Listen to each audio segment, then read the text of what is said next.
Perkenalkan, nama saya Vandani Siahan, kelas BK1E dengan nomor NIM 2105072102. Di sini saya akan menjelaskan tentang penjaga ciptaan Allah. Kita akan masuk ke 2.1, persoalan lingkungan, penyebab dan dampaknya.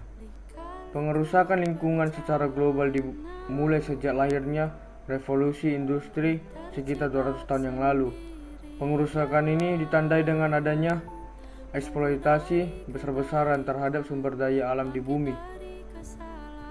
Direktur Eksekutif Program Lingkungan Hidup atau PBB menyatakan bahwa dunia kita akan berada di tepi kehancuran karena ulah manusia, dan juga pada setiap detik diperkirakan sekitar 200 ton karbon dioksida dilepas ke atmosfer, dan diperkirakan dibabaknya 47.000 hektar hutan, 16.000 tanah diguling, sekitar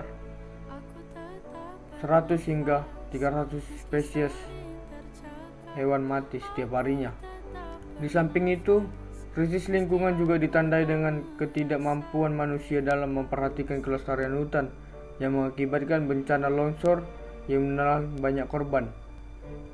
Berbagai kasus eksploitasi terhadap lingkungan alam sekitar sering terjadi atas motif dan kepentingan tertentu seperti perekonomian, politik, dan lain-lainnya.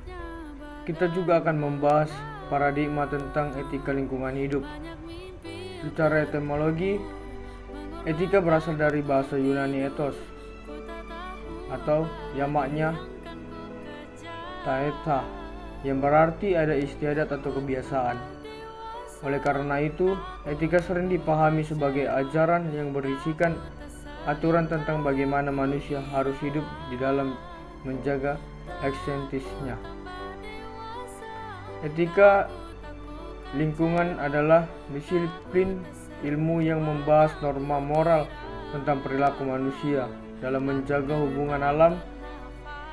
Dalam hal ini, etika di lingkungan tidak hanya menyangkut hubungan antara manusia dengan manusia lain, tetapi dengan perilaku atau alam. Kita juga akan masuk ke antroposentrisme. Antroposentrisme adalah salah satu dari beberapa paradigma etika lingkungan. Dan menurut paradigma ini, manusia adalah pusat dari sistem alam semesta dan nilai-nilai dianggap hanya berlaku di manusia. Antroposentrisme ini pada dasarnya berakar dari filsafat barat yang bermula dari Aristoteles. Kita juga akan membahas biosentrisme. Biosentrisme sangat berbeda dengan antroposentrisme. Biosentrisme adalah sebuah pendekatan yang berpusat pada kehidupan. Bagi biosentrisme, tidak benar bahwa hanya manusia yang mempunyai nilai. Menurut Taylor, bahwa manusia seharusnya menghargai alam. Sikap menghargai alam yang diwujudkan melalui 4 kewajiban, yaitu yang pertama, kewajiban untuk melakukan sesuatu yang merugikan alam dan segala isinya. Dan yang kedua, kewajiban untuk tidak mencampuri, artinya manusia tidak membatasi, menghambat kebebasan makhluk hidup untuk berkembang dan hidup secara leluasa di alam ini. Antara lain, tidak memindahkan mereka dari habitatnya yang asli. Dan yang ketiga, kewajiban untuk tidak memperdaya, menjebak, dan menjerat binatang liar.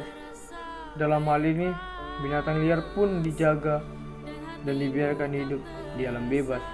Dan yang terakhir, kewajiban untuk memulihkan kembali manusia dari kesalahan yang menimbulkan kerugian terhadap alam, bentuk kerusakan atau pencemaran lingkungan. Dan kita akan membahas ekosentrisme. Ekosentrisme dikenal dengan istilah deep ecology atau ekologi alam. Deep ecology pertama sekali diperkenalkan oleh Ernest Nash, seseorang filsuf Norwegia pada tahun 1973. Deep ecology adalah etika lingkungan yang tidak berpusat pada manusia. Deep ecology Dengan melihat berbagai paradigma mengenai etika lingkungan, maka ada beberapa prinsip etika lingkungan yang perlu dicermati, yaitu yang pertama, ada prinsip menghargai, dan yang kedua, ada prinsip tanggung jawab moral, dan yang ketiga, prinsip solidaritas kosmis. Ada selanjutnya, prinsip kasih sayang dan kepedulian terhadap alam, prinsip tidak merugikan alam, prinsip keadilan, prinsip demokrasi, dan prinsip integritas moral. Kita juga akan masuk dan membahas berteologi dalam konteks krisis ekologi. Berteologi dalam konteks krisis ekologi berarti berteologi terhadap penderitaan yang dialami oleh lingkungan hidup akibat kerusakan lingkungan yang sudah mengglobal, yang disebabkan oleh ulah manusia sendiri. Saya juga akan membahas manusia dan ciptaan lainnya. Sebagai ciptaan, manusia itu diciptakan Allah dengan segala keberadaannya. Keberadaan manusia sebagai mana makhluk lainnya memiliki keterkaitan dan ketergantungan terhadap lingkungannya. Dan juga tidak kehidupan manusia saja yang diperhatikan oleh Allah, tetapi juga keberlangsungan hidup binatang, tumbuhan, dan tumbuhan abiotik lainnya, karena kehidupan manusia berkaitan dengan keberlangsungan hidup abiotik lainnya. Dalam narasi penciptaan, dapat dipelajari bahwa hubungan manusia dan ciptaan lainnya sangat erat. Hubungan tersebut dapat dipahami dalam relasi simbiosis mutualisme antara manusia dengan ciptaan lainnya. Dan saya akan membahas tanggung jawab umat Kristen sebagai penjaga ciptaan Allah. Sudah selayaknya manusia menjaga dan melestarikan ciptaan sebagai wujud dari tanggung jawab manusia kepada Allah dan atas ciptaannya. Tanggung jawab manusia terhadap ciptaan alam dapat dikatakan juga sebagai bentuk wujud solidaritas manusia terhadap alam.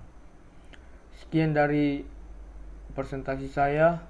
Jikalau ada salah-salah kata, saya minta maaf. Terima kasih.